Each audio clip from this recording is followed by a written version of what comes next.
మీ మోకాల నొప్పులకు ఎటువంటి సర్జరీ లేకుండా ఎపియాన్ పెయిన్ క్లినిక్ అందిస్తున్న అత్యాధునిక చికిత్స. నమస్తే గురుగారు. శ్రీమాత్రే నమః. శ్రీమాత్రే నమః. గురుగారు, లాస్ట్ టైం మనం వీడియో చేసినప్పుడే ఉగాది పంచాంగంలో అనుకుంటా మీరు చెప్పారు, ఇలా టెర్రరిస్ట్ అటాక్లు అవ్వచ్చు, నావీకి సంబంధించి డిస్టర్బెన్సెస్ అవ్వచ్చు, నావీలో పనిచేస్తున్న వాళ్ళు చాలా జాగ్రత్తగా ఉండాలి, స్పెషల్ గా వాటర్ కి సంబంధించిన కెలామిటీస్ లాంటి డిస్టర్బెన్సెస్ లాంటివి వస్తుంటాయి. అచ్చంగా ఇప్పుడు టెర్రరిస్ట్ అటాక్ జరిగింది, ఆ తర్వాత ఇప్పుడు యుద్ధం కూడా థర్డ్ వరల్డ్ వార్ వచ్చేస్తుందా, పాకిస్తాన్ ఇండియా మధ్యలో యుద్ధం అవుతుందా, మనం ఇప్పుడు ఈ వీడియో చేస్తున్న టైంకి ఆ డిస్కషన్స్ కూడా అవుతున్నాయి అండ్ త్రూ వాటరే జరుగుతున్నాయి. సో మరి నెక్స్ట్ ఏం జరగబోతుంది, ఇంకా ఎలాంటి డిస్టర్బెన్సెస్ క్రియేట్ అవుతున్నాయి, దీనికి సొల్యూషన్ వస్తుందా, ఇలాగే యుద్ధ వాతావరణమే ఉంటుందా గురుగారు? తప్పకుండా అమ్మ. అయితే ఈ విషయాలు ఏవైతే చెప్పామో అవంతా అమ్మవారి అనుగ్రహంతో చెప్పడం జరిగింది. మనకి పూర్వీకులు మనకి మహర్షులు ఇచ్చినటువంటి కొన్ని సూత్రాల ఆధారంగా చెప్పడం జరిగింది. మన గొప్పతనం ఏం కాదు అది. అయితే ఇక్కడ నేను చెప్పేది ఏంటంటే, మనకి పెహల్గాం దాడి మంగళవారం జరిగింది కాబట్టి మొట్టమొదటిగా అందరూ జాగ్రత్త పడవలసింది ఏంటంటే, సెకండ్ టైం రిపీట్ అవుతుంది. ఓకే. సో ఖచ్చితంగా హైదరాబాదు, కేరళ ఇట్లాంటి ప్రాంతాలు, సముద్ర తీర ప్రాంతాలు, వాటర్ ప్లేసెస్లో లేదా ఇప్పుడు మనకి అమర్నాథ్ యాత్ర ప్రారంభిస్తున్న సరస్వతి పుష్కరాలు, ఎగ్జాక్ట్లీ సరస్వతి పుష్కరాల దగ్గర కూడా కొన్ని తొక్కిసలాటలు కావచ్చు, కొన్ని అటాక్లు కావచ్చు జరిగే ఛాన్సెస్ ఎక్కువగా ఉన్నాయి. సో చాలా జాగ్రత్తగా ఉండాలి. ఇది మెయిన్గా గుర్తుపెట్టుకోండి. మరి దీనికి ఏమిటండి పరిష్కారం? ఇప్పుడు వెళ్లకుండా ఉండలేరుగా బయటికి. నేను చెప్పేది ఒకటే, దక్షిణామూర్తి స్తోత్రము అలాగే కాలభైరవ అష్టకము చదువుకొని వెళ్ళండి, లేదా ఓం కాలభైరవాయ నమః, లేదా దిగంబర దిగంబర శ్రీపాద వల్లభ దిగంబర అనే నామం మిమ్మల్ని ఖచ్చితంగా రక్షిస్తుంది. రెండు. ఇక మరొక విషయం ఏంటంటే, చాలా మందికి ఏంటంటే ఇప్పుడు అసలు ఇంతకీ పెద్ద యుద్ధం వస్తుందా రాదా, కేవలం ఇండియా పాకిస్తాన్ వరకు మాత్రమే ఉంటే యుద్ధం రాదు. వీళ్ళు దాడులు జరుపుతారు, టెర్రరిస్టులు వాళ్ళ మీద మన సర్జికల్ స్ట్రైక్స్ ఎక్కువగా జరుగుతాయి. ఒకవేళ యుద్ధ సంబంధించి వచ్చినా సముద్ర సంబంధంగా వస్తుంది ఒకటి. ఇంకొక దేశాలు, వేరే దేశాలు సపోర్ట్ చేసి అటాక్ అయితే గనక అణుబాంబు వేయడం జరుగుతుంది దేశాల మీద. అణు సంబంధంగా వేయడం వల్ల చాలామంది జన నష్టం కూడా జరుగుతుంది. అంటే జరిగితే ఒకవేళ యుద్ధం ఎప్పుడు వస్తుంది అంటే, సింగిల్గా ఒకరి మీద ఒకరు, అంటే కేవలం పాకిస్తాన్, కేవలం ఇండియా చేసుకోదు, సర్జికల్ స్ట్రైకులు చేస్తుంది. ఈ సర్జికల్ స్ట్రైక్లో కొంత భూభాగాన్ని మన పిఓకే ఉంది చూసారా, పిఓకేని ఆక్రమించుకోవడం కూడా కొంత జరుగుతుంది ఇండియా. ఎందుకంటే కుజుడు నీచంలో ఉంటూ ఆయన సింహరాశిలోకి వస్తాడు. నెక్స్ట్ సింహరాశిలోకి వచ్చినప్పుడు కుజుడు కేతు కూడా కలుస్తారు. ఈ కుజకేతువుల కలయిక వల్ల రెండు విషయాలు, ఒకటేంటంటే మన జెండా పిఓకేలో ఎగరడం జరుగుతుంది. రెండవది, ఈ కేతు ఎప్పుడైతే సింహరాశిలోకి వస్తాడో, మనం గతం 40 రోజుల క్రితం కూడా చెప్పుకున్నాం, 40 రోజులు దాటిపోయింది ఇప్పుడు. ఏమని చెప్పుకున్నామంటే, ఆల్మోస్ట్ ఈ కేతు ఎప్పుడైతే వస్తున్నాడో కొన్ని పార్టీల్లో విభజనలు జరుగుతాయి. పార్టీల్లో విభజనలు, ఒక పార్టీ 2 ముక్కలు కావడం, లేదా ఒకే పార్టీలో ఉండేటువంటి కుటుంబ సభ్యులు ఇంకొక పార్టీ లాగా విభజించుకోవడం, సీఎం పిఎం లెవెల్లో ఉండేటువంటి వారి యొక్క ఈ 1.5 year రాబోయే 1.5 yearలో కూడా వాళ్ళ పదవులు మారడం, సీఎంని పిఎంని మార్చేయడం కూడా జరిగే ఛాన్సెస్ ఉంటుంది. పిఎం వరకు చెప్పలేం కానీ సీఎం విషయంలో మాత్రం ఖచ్చితంగా చూపిస్తుంది. అలాగే మరొక విషయం ఏంటంటే, ఈ సమయంలో కేతు ఎప్పుడైతే సింహరాశిలోకి ఎంటర్ అవుతాడో కొన్ని మంచి కూడా ఉంటుందండి. ఎలాంటిది అది అంటే, మీరు కనుక చూసినట్లయితే 1.5 year బ్యాక్ మనం ప్రిడిక్షన్ ఇచ్చాం. మనం అంటే గొప్పతనం ఏం లేదు, నాది అమ్మవారి అనుగ్రహం. కన్యారాశిలో కేతు వస్తున్నాడు, భూ సంబంధించిన స్ట్రక్ అయిపోతాయని చెప్పుకున్నాం. ఎందుకంటే కన్యారాశి ఈజ్ భూతత్వ రాశి యాజ్ పర్ ఆస్ట్రాలజీ ప్రకారం.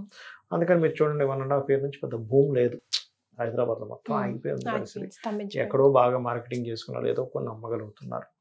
ఎప్పుడైతే కన్యారాశి నుంచి కేతువు మారుతాడో ఇట్ గివ్స్ మళ్ళీ రైజ్.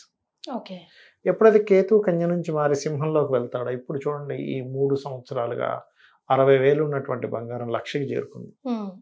1,00,000కి చేరుకున్న బంగారం కొంత అక్కడ స్థిరంగా నిలబడడం, ఆగడం, కొంచెం తగ్గడం లాంటివి జరుగుతాయి. ఎందుకంటే సింహరాశి లేదా సూర్యుడు బంగారానికి కారకుడు. మీరు ఎవరికైనా జన్మజాతకంలో చూడండి, వాళ్ళకి సన్ బాగున్నాడు అనుకోండి, వాళ్ళు బంగారం విపరీతంగా కొంటారు. సన్ పాడయ్యాడు అనుకోండి, బంగారం కొనలేకపోతుంటారు, బంగారం తాకట్టు పెట్టాల్సి వస్తూ ఉంటుంది. మీకు అందుకే సూర్యుడి నుంచి దశమ స్థానంలో కేతు సంచరించాడు ఒకనొక సమయంలో. ఆ 4 years ఏంటంటే మీకు దాదాపుగా ఒక 5,000 అంటే అప్పట్లో ఉండే రేటే 18,000 అలా ఉన్న రేట్ సమయంలో ఒక్కసారిగా ఒక 5-6 వేలు ఒక 4-5 సంవత్సరాల్లో తగ్గిపోయింది. అంటే అప్పట్లో ఒక ఆల్మోస్ట్ 30 to 50% తగ్గింది. అలా ఇప్పుడు కొంచెం ఆగుతుంది బంగారం సంబంధించినటువంటిది. మీకు నెక్స్ట్ మే 15 జూన్ తర్వాత నుంచి మే 15 నుంచి స్టార్ట్ అవుతుంది ఆగడం అనేది కొంతవరకు. జూన్ నుంచి ఇంకా బాగా ఆగుతుంది. ఎంత రైజ్లో వెళ్తున్నటువంటిది కొంత స్ట్రక్ అవుతుంది బంగారం. మరలా ఎప్పుడు బంగారం ఆగుతుంది అనేది కూడా ఇప్పుడే చెప్తున్నాను, గుర్తుపెట్టుకోండి. ఇక్కడ నుంచి సరిగ్గా 4.5 సంవత్సరాలు తర్వాత ఈ వీడియో రికార్డ్ చేసి పెట్టుకోవచ్చు. 4.5 సంవత్సరాలు తర్వాత 1 సంవత్సరంన్నర పాటు బంగారం ఎక్కడో తారాస్థాయిలో ఉన్నటువంటిది డౌన్కి వస్తుంది, పూర్తిగా మళ్ళీ దిగుతుంది.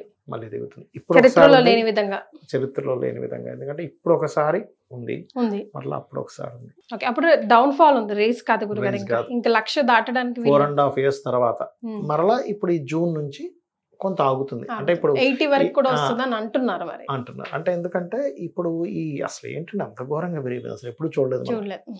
అంటే బంగారు వ్యాపారం చేసే వాళ్ళకి, ఇన్వెస్ట్మెంట్ చేసే వాళ్ళకి చాలా మంచిదే. కానీ పాపం అమ్మాయి పెళ్లి చేద్దాం అనుకుని డబ్బులు పెట్టుకుని అయ్యో ఏంటి 1,00,000 అయిపోయింది, 60,000 వస్తుంది అనుకుంటే 1,00,000 అయిపోయింది. ఒకటేసారి 3 సంవత్సరాలు 40,000 పెరగడం అంటే. కానీ చరిత్ర బంగారం విషయంలో ఎప్పుడు మనం పెరగడమే చూసాం, కానీ ఎంతో పెరిగి 100లో తగ్గుతుంది, మహా అంతే 1000 రూపాయలు కూడా తగ్గుతుంది. మీరు బంగారం రేట్లను కనుక మీరు తీసుకుంటే ఎవ్రీ 20 years ఒకసారి డౌన్ ఫాల్ ఉంటుంది మా బంగారానికి. ఓకే గురు, ఇది ఒక సూత్రం దీనికి. కాబట్టి ఉంటుంది, ప్రతిదానికి ఒక హై వెళ్తుంది. కాకపోతే ఏంటంటే బంగారం అనేది ఎంతో పెరిగి కొంత తగ్గుతుంది కదా మ్యాటర్. డ్రాస్టిక్ గా అమ్మా అనుకునే విధంగా తగ్గదు. ఎందుకంటే బంగారం ఒక ఇన్వెస్ట్మెంట్, బంగారం ఒక వాళ్ళ ప్రెస్టేజ్ ఇష్యూ, లేడీస్ కి ప్రత్యేకంగా. వాళ్ళకి ఏంటంటే మనం ఎన్ని కొన్నా పెరగవు, కానీ బంగారం కొంటే పెరుగుతుంది.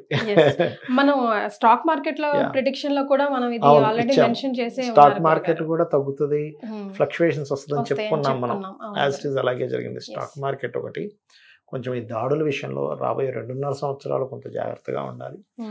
ఇతర దేశాలు కనుక ఇన్వాల్వ్ అయితే అణుబాంబు ప్రయోగం జరగనుంది. సో చాలా కేర్గా ఉండాలి మనం. కానీ పీఓకేని ఆక్యుపై చేసుకోవడం, కొంత భాగం ఆక్యుపై చేసుకోవడం జరుగుతుంది. కొంచెం జూన్ నుంచి మే 15 తర్వాత నుంచే కొంచెం ఈ రాజకీయ నాయకులు లేకపోతే కొంచెం పెద్ద తరహాలో ఉండే గవర్నమెంట్లో ఉండేటువంటి వాళ్ళు కొంత జాగ్రత్తగా ఉండాలి. వాళ్ళు పదవి విరమణలు కావచ్చు, వాళ్ళందరూ వాళ్ళు వదిలేయడం కావచ్చు, లేకపోతే మార్పులు ఇట్లాంటివి ఉన్నాయి బలంగా. గోల్డ్ కొంచెం ఆగడం అండ్ భూమి రేట్లు పెరగడం జరుగుతాయి. భూమి రేట్లు మళ్ళీ భూమిలోకి వస్తాయి. మీకు మనం గత 40 రోజుల వీడియో అక్కడ కూడా చెప్పుకున్నాం వాళ్ళని, బట్ ఇంకోసారి నేను గుర్తు చేస్తున్నాను. అయితే ఈ గురువు రాశుల్లో శని సంచరించేటప్పుడు కోర్టులు, న్యాయ వ్యవస్థ ఆశ్చర్యకరమైనటువంటి తీర్పులను ఇస్తూ ఉంటుంది. మనం అసలు ఎక్స్పెక్ట్ చేయము, ఏంటి ఇట్లాంటి తీర్పు ఇచ్చింది ఏమిటి. అలాగే ఈ 2.5 సంవత్సరాలు అంటే చాలా మంది అప్పుడు షష్టగ్రహ కూటమి సమయంలో ఏదో మనకి ఇది వస్తుంది అనుకున్నారు, ఏంటి కరోనా లాంటిది వస్తుంది అన్నారు. మన వాళ్ళు చాలా క్లియర్గా చెప్పారు, కరోనాలు ఏమి రావు, కొంచెం ఇట్లాంటి జల ప్రళయాలు, జల సంబంధంగా యుద్ధాలు వస్తాయని చెప్పుకున్నాము. ఒకటే, ఈ మీనరాశిలో గురు సంచరించేటప్పుడు అందరూ ఈ బ్రెయిన్ రిలేటెడ్వి ఎక్కువ అవుతాయమ్మా ఇష్యూస్. కాకపోతే హెల్త్ పరంగా ఇంకోటి కూడా చెప్పుకున్నాం మనం, అసలు రోగానికి మందే లేనది అనుకున్న దానికి మందు కనిపెడతారు అనేటువంటి, అది కూడా రానుంది నెక్స్ట్. ఎందుకంటే రవి రాసులు ఎప్పుడైతే కేతు వస్తాడో ఇట్స్ మంచి సైన్ చెప్పాలంటే. కాకపోతే ఇక్కడ కొంచెం ఈ ఆటిజము, బ్రెయిన్ స్ట్రోక్స్ పెరుగుతాయి, ఈ కేసెస్ పెరుగుతాయి. కాబట్టి అందరూ కూడా కాస్త ఈ కొలెస్ట్రాల్ పెరిగేటువంటివి, కొలెస్ట్రాల్ ఎక్కువైతేనే ఇట్లాంటివన్నీ వస్తుంటాయి. హార్ట్ స్ట్రోక్ కానీ బ్రెయిన్ స్ట్రోక్ కానీ ఇవి కొంచెం చూసుకోవాలి. ఈ ఫుడ్ తీసుకునే విషయంలో, ఆయిల్స్ తీసుకునే విషయంలో కొంచెం బ్రెయిన్కి ఎక్కువ ఎక్సర్సైజ్ ఇచ్చేటువంటివి ఏం తినాలి, చాలా ఫుడ్స్ ఉంటాయి కొన్ని, అటువంటివి కొంచెం జాగ్రత్తగా పాటిస్తుండాలి అందరూ. గురుగారు, ఇండివిజువల్ గా చూసుకున్నా, society on the whole, community పరంగా చూసుకున్నా, అసలు దేశం పరంగా చూసుకున్నా డిస్టర్బెన్సెస్ అయితే ఉన్నాయి ప్లస్ గా అండ్ మైనస్. సో అందరం కూడా ఒక తాటికి రావాల్సిన పరిస్థితిలో ప్రస్తుతం మనం ఉన్నాం ఈ 2.5 years అయితే. సో ఇలాంటప్పుడు మీరు ఇందాక చెప్పారు దిగంబర దిగంబర దక్షిణామూర్తి స్తోత్రం ప్రధానంగా బాగా పనిచేస్తుంది. అండ్ కాలభైరవ అష్టకం మ్యాజిక్ చేస్తుంది సార్ యాక్చువల్గా. కోర్ట్ కేసెస్ కూడా మీకు సెట్ అవ్వట్లేదు అనుకోండి, కాలభైరవుడు దక్షిణామూర్తి స్తోత్రం ఎవరైతే చేస్తారో ఖచ్చితంగా సెట్ అవుతుంది. Super, right. సో ప్రాబ్లమ్స్ అందరికీ ఇండివిజువల్ గా అయినా, దేశం పరంగా అయినా, ఉన్నాయి. ప్రపంచం పరంగా అయినా వస్తూ ఉంటాయి. బట్ ఇలాంటప్పుడే మనం అందరం ఐకమత్యంతో ఉండి ప్రాబ్లమ్ ఎట్లా డీల్ చేసుకోవాలో తెలుసుకోవాలి. కాబట్టి ఇది ఇప్పుడు మనకు కావాల్సిన సమయం కూడా అదే. సో గురుగారు చెప్పింది మనం అంతా పాటిస్తే ఆ పవర్ అంతా లోకం అంతా పాకుతుంది అనుకుందాం. అంతే కదా గురుగారు? Sure. శ్రీమాత్రే శ్రీమాత్రే నమః. నమః.